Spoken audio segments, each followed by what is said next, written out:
eu vou falar especificamente de um processo criativo, de um processo longo, que é trabalhar num corpo de imagens que possam representar um conceito, representar uma ideia. Essas ideias não nascem assim, do nada. Você tem uma ideia de fazer um trabalho e pronto, você faz. Eu acho que é um acúmulo de coisas da vida, um acúmulo de variáveis, um acúmulo de experiências que te levam em direção a um trabalho e te levam a pensar num conceito de como realizar esse trabalho. E assim nasceu esse projeto sobre a Amazônia brasileira. Eu já tive trabalhando na Amazônia brasileira desde os anos 80. Minha primeira viagem que eu fiz foi numa comunidade Yanomami, num local chamado Surucucu, uma comunidade isolada, bastante isolada. Quando eu fui, era apenas uma pista de difícil aterrissagem, numa zona de montanhas. Os Yanomamis são um povo de montanha, um povo de altitude, e hoje uma parte deles desceram para as terras mais baixas, mas o núcleo, a base dos Yanomami são as montanhas. Então, foi a minha primeira viagem, isso me impactou muito. Eu lembro bem que, quando eu fui, eu me colocava uma série de questões. Eu digo, como é que eu vou me relacionar com uma comunidade que é a minha, é a comunidade dos humanos, mas que está tão distante de mim? Como eu vou fazer para me comunicar? Como eu vou fazer para me inserir essa comunidade, para me poder tirar imagens desse trabalho?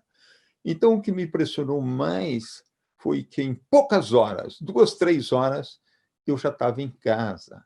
E eu vi que é muito difícil você trabalhar com a comunidade dos elefantes, com a comunidade das tartarugas, com a comunidade das formigas, porque o sistema lógico desses outros animais é um pouquinho diferente do nosso.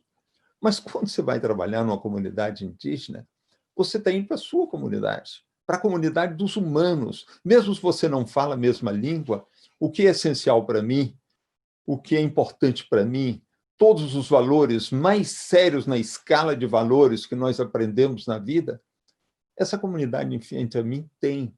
Então, eu me integrei numa velocidade muito grande e eu comecei a compreender que ir trabalhar nas comunidades indígenas, eu estou voltando na pré-história da minha comunidade do Homo sapiens.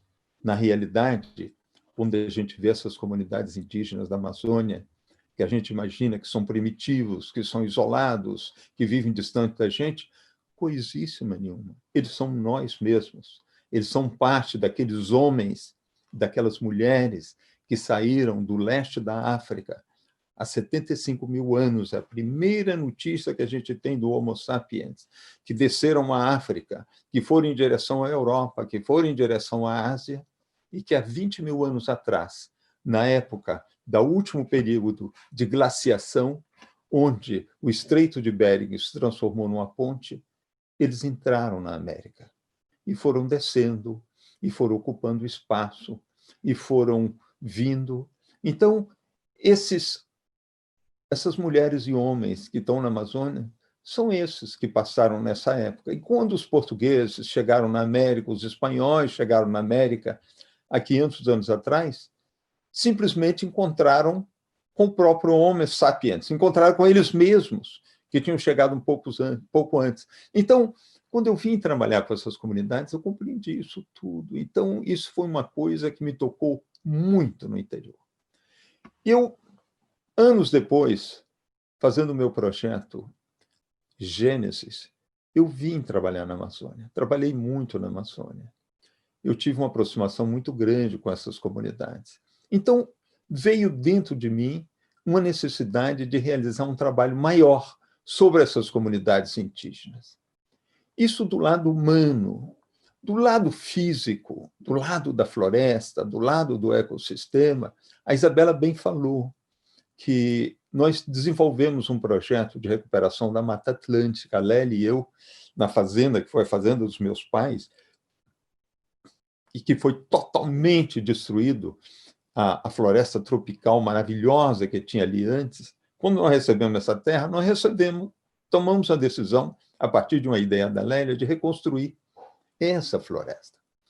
E começamos a reconstruir e trabalhamos sério nisso. Hoje estamos com em torno de 2.700.000 árvores plantadas, de mais de 300 espécies diferentes. Na realidade, nós estamos reconstruindo, porque não acabamos de reconstruir ainda esse espaço. A partir desse ano, 2020, nós começamos um processo de plantio das árvores que vão ficar nos próximos 500, nos próximos 1.000 anos, não é? Que são as espécies clímax, que para se plantar, para elas poderem crescer, elas precisam de um solo fértil, precisam de sombra, precisam de uma terra reconstituída. Então, nesses últimos 20 anos que nós tivemos plantando essa floresta, nós tivemos preparando a chegada dessas árvores maiores, dessas árvores que ficarão para sempre. E esse ano nós devemos começar a plantar, e nos próximos 8 anos nós plantaremos ainda 1 milhão de árvores para enriquecer a nossa floresta. Mas, trabalhando na reconstrução dessa floresta, nós chegamos a uma conclusão incrível. Quando eu ia trabalhar na Amazônia e via fogos na Amazônia, corte da floresta, destruição para todos os lados, eu olhava bem aquela destruição, as pessoas iam queimando, iam destruindo uma floresta, como se ela não valesse nada, se ela não custasse nada, absolutamente nada. Mas eu pensei, quanto custa essa floresta que nós estamos derrubando? Qual é o valor real dessa floresta? E eu compreendi que o valor real dessa floresta você só pode quantificar o dia que você vai reconstruir essa floresta. E nós estamos reconstruindo uma floresta que se parece demais com essa que nós estamos destruindo nesse momento na Amazônia. E a reconstrução é o preço da floresta. Hoje nós estamos com um valor de um pouco mais de $20.000, 1 hectare de floresta, para você reconstruir.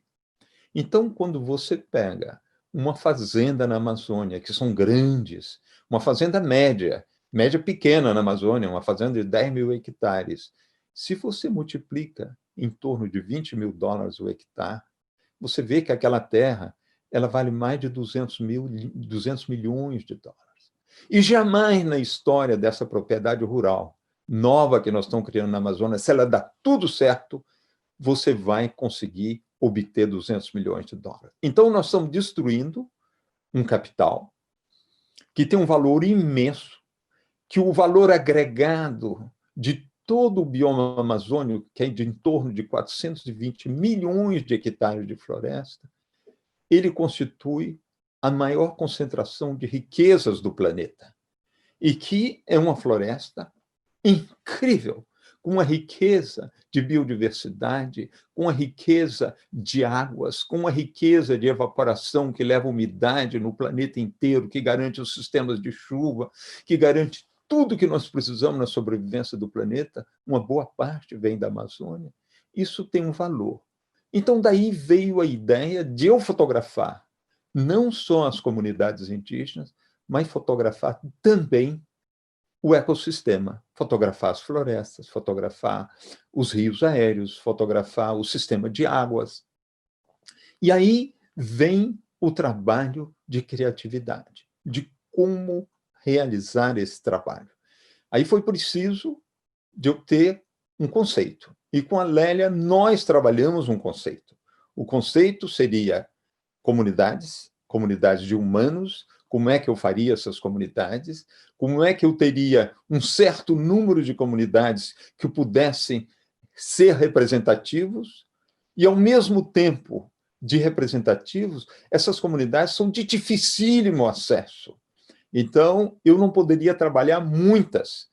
Existem mais de 200 comunidades indígenas na Amazônia, então eu tomei a decisão de fazer 12 comunidades. Olha, eu tinha que trabalhar nessas comunidades, voltar mais de uma vez, em média, nessas comunidades, para mim trabalhar em períodos diferentes, de eu ter um convívio com essas comunidades, eu criar um sistema de fotografias que pudesse representar. Então, é um trabalho que você tem que conceber muito, você tem que pensar muito, você tem um sistema de organização disso tudo que leva muito tempo, não é? Você precisa imaginar, por exemplo, eu dou um exemplo, Suruahá, uma tribo que eu trabalhei com eles na região do rio Purus, no estado da Amazônia. Olha, só para me atingir essa tribo, eu levei 12 dias. E eu tenho um período de confinamento. Para mim atingir uma comunidade indígena, a FUNAI, que hoje a gente critica, que hoje tem um comportamento diferente do comportamento tradicional, do comportamento da maior riqueza de pesquisas humanas, possivelmente do planeta, é a FUNAI. A FUNAI conseguiu para o Brasil proteger 26%, quase 27% do ecossistema amazônico. Ela conseguiu transformar essas terras em regiões protegidas por lei, territórios indígenas protegidos por lei, não é? 26% da Amazônia corresponde 2 vezes o território da França. É um território considerável, um território imenso.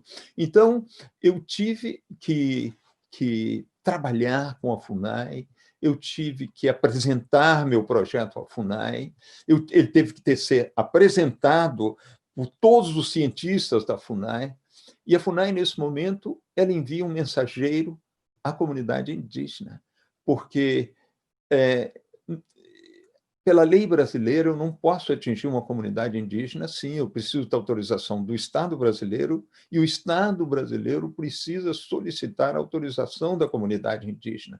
Então, um agente da FUNAI é enviado à comunidade indígena, ele espera lá vários dias, porque os indígenas trabalham num processo profundamente democrático. Não é um chefe indígena que autoriza a aproximação de um fotógrafo.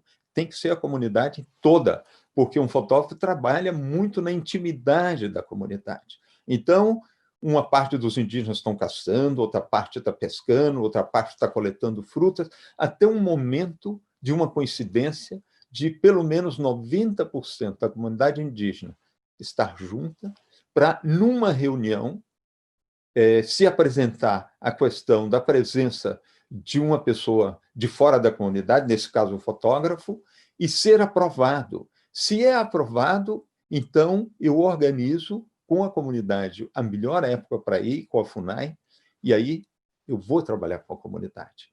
Então, o acesso, às vezes, é muito difícil. Eu lembro, para trabalhar com o Suruahá, eu saí de Lábrea, num barco da FUNAI, e uma vez saído do porto, eu estou dentro da floresta total. Não existe. A gente passa por algumas comunidades ribeirinhas, mas esparsas, na beira do Purus. Depois eu entro no estuário de um segundo rio, eu navego num segundo rio, navego no terceiro rio, e quando eu chego na foz do quarto rio, o barco da FUNAI não pode subir mais, que é um barco pequeno, aí nós seguimos de canoa motorizada até a base da FUNAI, onde eu vou completar mais 6 dias de quarentena, porque dentro do barco da FUNAI eu já estava em quarentena, eu completo a quarentena para entrar no território indígena. Então, é um processo longo.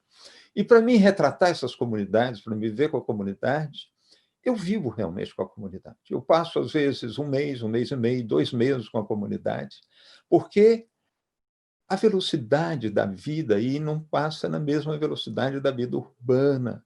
As coisas se acontecem de uma maneira muito lenta, muito especial, na realidade, na cadência da vida, na cadência humana. Às vezes um grupo sai para uma campanha de caça, me levam, eu vou com eles, passo uma semana, 10 dias caçando, voltamos à aldeia e depois vão para uma campanha de pesca e às vezes vão trabalhar na agricultura, isso também já são espaços mais próximos da aldeia.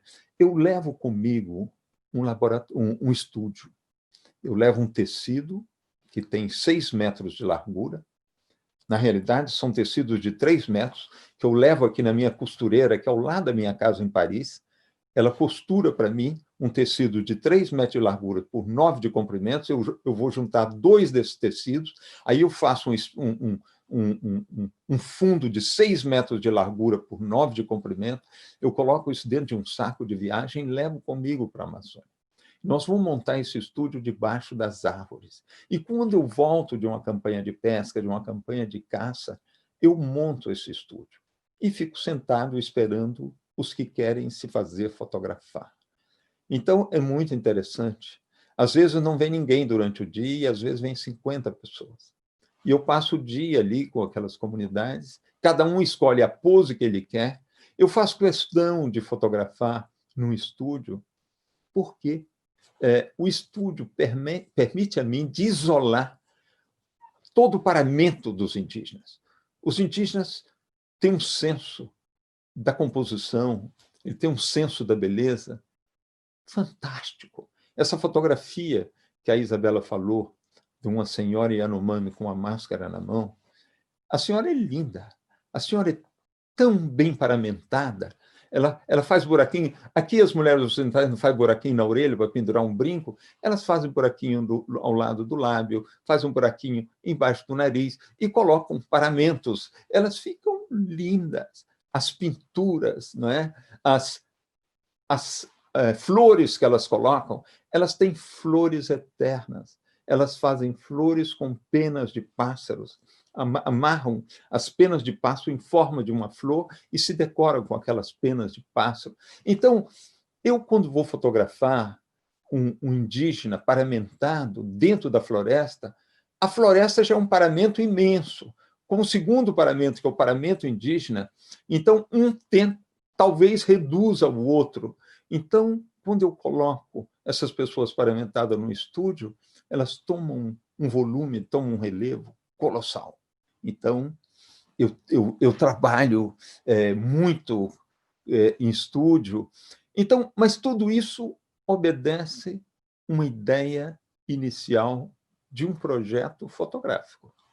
Eu me lembro uma vez, eu estava com o Arnaldo Bloch, um jornalista do Globo, que viajou comigo na terra de montanha Yanomami. Nós fomos caminhando lá no alto do Pico da Neblina, a montanha mais alta do Brasil. Nós levamos uns 8, 10 dias para chegar lá em cima, com muita chuva, escorregando muito.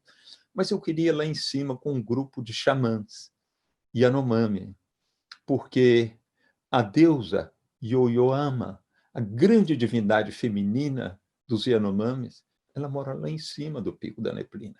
Ela que controla as tempestades e os grandes ventos todos da Amazônia. Então, para ir lá em cima, gente, não foi fácil.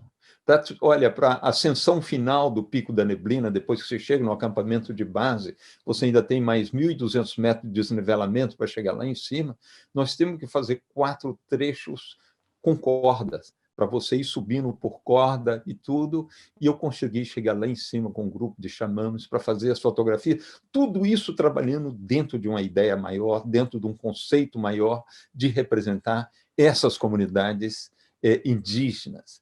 Trabalhando com os Marubo, lá no Vale do Javari, eu tive 2 vezes nessas comunidades, o que nós viajamos por aqueles rios, o que eu viajei com os Marubo dentro da floresta, numa época seca, que aí eu compreendi que quando a gente sobrevoa a Amazônia, a gente tem a impressão que é uma floresta totalmente virgem, que ela nunca foi pisada pelo ser humano.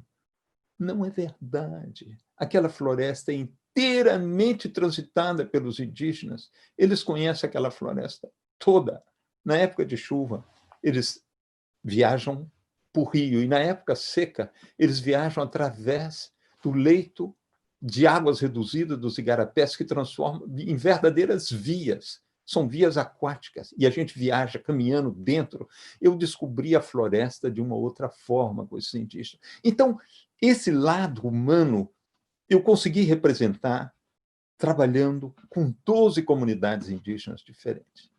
E fica a parte física, a parte da floresta. A floresta amazônica ela é muito, muito difícil de você fotografar, porque não tem Afaste essas estradas que você caminha, mas você está fechado de árvore, as imagens se parecem muito. Então, você tem duas formas de fotografar, ou através dos rios, navegando nos rios. Isso, o INPA, o Instituto Nacional de Pesquisa da Amazônia, me ajudou muito a navegar em rios com barcos que eu partia com eles. Uma vez eu saí de Manaus e uns 20, 30 dias depois eu voltei a Manaus. O dia que eu saí da terra, eu saí em Manaus. E o dia que eu botei meu pé na terra outra vez foi em Manaus. Você entra num barco desse como se fizesse uma viagem transatlântica. Você leva combustível, você leva alimento e você viaja nos rios maravilhosos da Amazônia.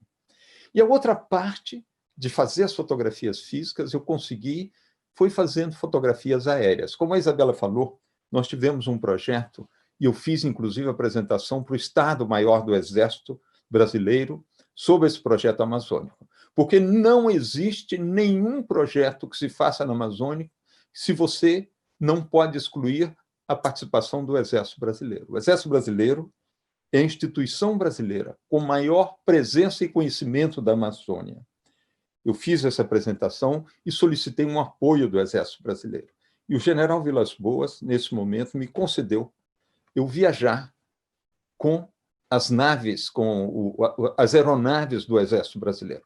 O Exército Brasileiro tem uma divisão aérea, eles têm uma divisão de helicópteros, que sobrevoam a Amazônia praticamente inteira. O Exército Brasileiro tem 23 bases diferentes dentro da Amazônia, e eles me permitiram viajar com eles. E todos os voos que eu fazia fora do circuito normal das missões deles, eu assumiria as despesas, eu pagaria o combustível, e eu consegui que isso fosse feito através do meu amigo Guilherme Quintela, que me permitiu comprar uma grande quantidade de combustível, depositar no Exército Brasileiro esse combustível, e a partir daí eu pude realizar essas fotografias aéreas, onde eu mostro a grande dimensão desse espaço, onde eu mostro essa importância da evaporação de rios aéreos. Olha, os rios aéreos que saem da Amazônia por dia têm um fluxo superior ao do próprio rio Amazonas, que vão no mundo inteiro. Então, eu tive que transmitir tudo isso,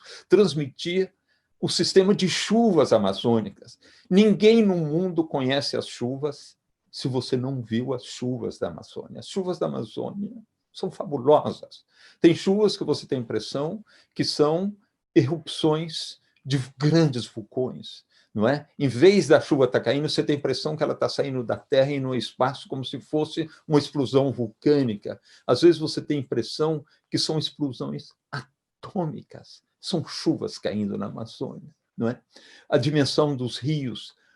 Uma coisa que a gente praticamente nunca vê da Amazônia são as montanhas da Amazônia. Nesse novo corpo de trabalho que nós vamos estar apresentando a partir de 2021, nós vamos estar apresentando também as montanhas amazônicas. Então, é uma nova apresentação da Amazônia, que nós abriremos em Paris no dia 6 de abril de 2021, e teremos, 4 dias depois, um concerto com músicas do Villa-Lobos. O Villa-Lobos compôs muito para a Amazônia.